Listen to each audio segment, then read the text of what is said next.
सुप्रभात बच्चों। आज हम अपनी हिंदी कक्षा में पढ़ेंगे अध्याय 1 आ रही रवि की सवारी। रवि सूर्य को कहा जाता है, सूर्य का पर्यायवाची है रवि अर्थात सूरज। चलिए अब चलते हैं कविता की तरफ।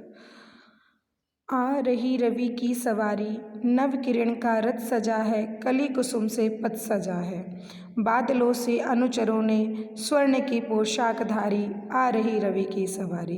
इन पंक्तियों में कवि कह रहे हैं आ रही रवि की सवारी अर्थात सूर्य भगवान की सवारी आ रही है, मतलब कि सूर्य भगवान उदय हो रहे हैं। नव किरण का रथ सजा है, और जब सूर्य भगवान उदय हो रहे हैं, जब सूर्य भगवान की सवारी आ रही है तो उनकी जो किरणें हैं वो कैसे लग रही हैं। नव किरण का रथ सजा है, जैसे सूर्य की किरणें कैसी प्रतीत हो रही हैं, जैसे कोई सजा हुआ रथ हो। कली कुसुम से पथ सजा है, जब सूर्य देवता सूर्य भगवान उदय हो रहे हैं। कली मतलब फूलों की कली, कुसुम मतलब पुष्प। तो कैसा लग रहा है कि कली कुसुम मतलब कलियों से और फूलों से क्या हुआ है, उनका पथ सजा हुआ है। ऐसा क्यों कहा गया है? आपने देखा होगा जब सूर्य उदय होता है तो सूर्य उदय होते समय जो कलियां होती हैं और फूल होते हैं वो खिलने लगते हैं। तो वो कैसे प्रतीत होते हैं? जब सूर्य उदय होने लगता है उस समय जो कलियां और फूल खिलना आरंभ कर देते हैं तो वो कैसे लगते हैं, जैसे वो कली और फूल सूर्य के पथ अर्थात रास्ते को सजा रहे हों। बादलों से अनुचरों ने स्वर्ण की पोशाक धारी, और जो सूर्य की किरणें हैं, जब सूर्य की किरणें बादलों में आती हैं, मतलब देखो जब सूर्य निकलेगा तो उसकी किरणें फैलेंगी, और उसकी किरणें जब बादलों पे आती हैं तो बादल कैसे लगते हैं कि जैसे बादलों से अनुचरों ने, अनुचर मतलब सेवक, बादल किसके? सूर्य के सेवक हैं, और उन्होंने कैसी पोशाक धारण कर ली है? स्वर्ण जैसी, सोने जैसी। क्यों? क्योंकि सूर्य की किरणें सुनहरी होती हैं, अर्थात जब सूर्य की सुनहरी किरणें बादलों पर पड़ती हैं तो बादल ऐसे प्रतीत होते हैं जैसे बादल रूपी सेवकों ने सोने की पोशाक धारण कर ली हो। आ रही रवि की सवारी। क्यों? क्योंकि रवि की सवारी आ रही है, अर्थात सूर्य भगवान उदय हो रहे हैं। बेटा इस पूरी पंक्तियों में कवि ये कहना चाहता है कि जो सूर्य भगवान है जब वो उदय होते हैं तो जैसे ही उनकी किरणें फैलती हैं तो वो ऐसी लगती हैं जैसे नवकिरणों का रथ सज गया हो, और उनकी किरणें जब कलियों पर और फूलों पर पड़ती हैं तो वो इस प्रकार मुस्कुरा उठते हैं कि जैसे लगता है मानो कि वो फूल और जो कलियाँ हैं वो सूर्य के पथ को सजाने के लिए ही जो है वो खिल रही हों। और बादलों पर जब उनकी किरणें पड़ती हैं तो बादल एकदम इस तरह से स्वर्ण वर्ण हो जाते हैं, लगते हैं जैसे वो उनके सेवक हों जो सोने की पोशाक धारण किए हुए खड़े हुए हों। चलिए अगला देखते हैं, अगला क्या है। विहग बंदी और चारण, गा रही है कीर्ति गायन, छोड़कर मैदान भागी, तारकों की फौज सारी, आ रही रवि की सवारी।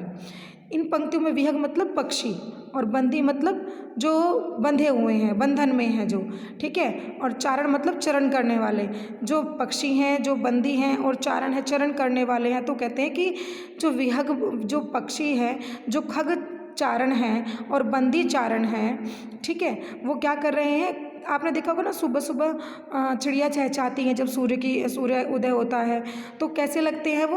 और जब मतलब बंदी को इसलिए प्रयोग किया है उन्होंने कि सुबह होते ही, प्रातःकाल होते ही सब बाहर निकलने लगते हैं, पशु पक्षी सब।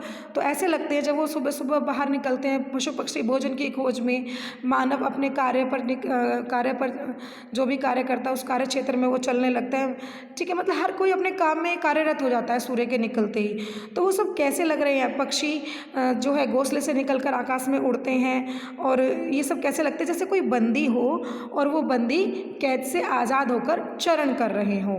और वो कैसे लगते हैं, और वो किस चरण करते समय क्या कर रहे हों? जैसे सूर्य की कीर्ति का गायन कर रहे हों कि सूर्य उदय हो चुका है, हम बंधन से मुक्त हो चुके हैं, रात्रि के अंधकार के बंधन से मुक्त हो चुके हैं, अब हम आज़ाद हैं। किससे? अंधकार से, ठीक है। तो विहग बंदी और चारण, गा रही है कीर्ति गायन। जो विहग जो पक्षी चारण है, जो बंदी चारण है, ये सब सूर्य की कीर्ति का गायन कर रहे हैं। छोड़कर मैदान भागी, और तारकों की फौज सारी, जो तारों की जो फौज थी वो मैदान को छोड़कर भाग गई। क्यों? क्योंकि सूर्योदय हो गया है, रवि की सवारी आ गई है। आगे देखिए, चाहता उछलूं विजय कहे, पर ठिठकता देख कर यह, रात का राजा खड़ा है, राह में बनकर भिखारी, आ रही रवि की सवारी। चाहता उछलूं विजय कहे, अब सूर्य ऐसे में जब वो देखता है कि नव किरणें उनका स्वागत कर रही हैं, जो कली हैं, जो पुष्प है, उनका रास्ता सजा रहे हैं, और जो बादल हैं वो सूर्य के उदय होने के कारण ही ऐसे लग रहे हैं जैसे उनके सेवक हों और सोने की पोशाक धारण करके खड़े हुए हों, ठीक है। और बंदी विहग चारण सब कैसे लग रहे हैं? जैसे वो आज़ाद हो गए हों, और तारों की फौज भी मैदान छोड़कर भाग गई है ना। तो ऐसे में उसको वो क्या कहता है कि लगता है कि मैं कहूँ और उछलूँ कि मेरी विजय हो गई है, पर मैं ठिठक जाता हूँ। क्या देखकर? रात का राजा खड़ा है, जो चंद्रमा है वो रास्ते में खड़ा हुआ है। कैसे? राह में बनकर भिखारी, जैसे कि वो मुझसे, भिखारी का मतलब यहाँ पर कोई चंद्रमा सूर्य से भीख नहीं मांगता है, वो जो नकारात्मक है वो तात्पर्य यहाँ पर नहीं है। राह में बनकर भिखारी अर्थात वो दयनीय स्थिति में खड़ा हुआ है कि अगर उजाला ही उजाला रहेगा, अंधकार नहीं होगा, तो अंधकार की वैल्यू अंधकार की जो है वैल्यू, जो मूल्यता है वो खत्म हो जाएगी, और अंधकार है तभी प्रकाश की मूल्यता है। अगर अंधकार नहीं है और प्रकाश ही प्रकाश रहा, हर समय रहा, तो प्रकाश की मूल्यता भी खत्म हो जाएगी। एक समय अंधकार होता है, इसीलिए दूसरे समय में प्रकाश की वैल्यू, मूल्यता होती है। तो रात का जो राजा है वो जो चंद्रमा है, रात का राजा अर्थात चंद्रमा, रास्ते में क्या भिखारी बनकर खड़ा हुआ है कि आप अपने मतलब मेरा भी ध्यान रखना और मेरी मूल्यता को खत्म मत करना, ठीक है। ये कविता जो लिखी है वो हरिवंश राय बच्चन ने लिखी है। देखो बेटा, मैंने पहले भी बताया कि जो कवि होते हैं, कवि कभी भी अपने मन के भावों को अधिकतर जो है वो सीधा सीधा नहीं कहते, प्रकृति के किसी न किसी वस्तु को लेकर उसके माध्यम से वो कहते हैं। अब यहाँ जो रात का राजा जो अंधकार है, अंधकार किसका प्रतीक है? यहाँ पर दुख का प्रतीक है, और सूर्य किसका प्रतीक है? सुख का प्रतीक है। तो देखिए, जब अंधकार है, दुख है, तभी सूर्य की मूल्यता है, तभी सुख की मूल्यता है। तो यहाँ पर कवि कहना चाह रहा है कि जैसे रात्रि में चंद्रमा उदय होता है, चांदनी होती है, अंधकार होता है और दिन में प्रकाश होता है, उसी प्रकार जीवन में भी सुख और दुख आते जाते रहते हैं, जिस प्रकार दिन और रात बनते रहते हैं। तो बच्चों, आपको इसका अर्थ समझ में आ गया होगा सभी को, ठीक है। इस कविता को आपको पढ़ना भी है एक बार, और जो अर्थ मैंने समझाया है उसको वीडियो के माध्यम से समझना है। और देखो, कविता को पढ़ते कैसे, ये भी मैं आपको एक बार पढ़ के बता देती हूँ। आ रही रवि की सवारी, नव किरण का रथ सजा है, कली कुसुम से पथ सजा है, बादलों से अनुचरों ने स्वर्ण की पोशाक धारी, आ रही रवि की सवारी।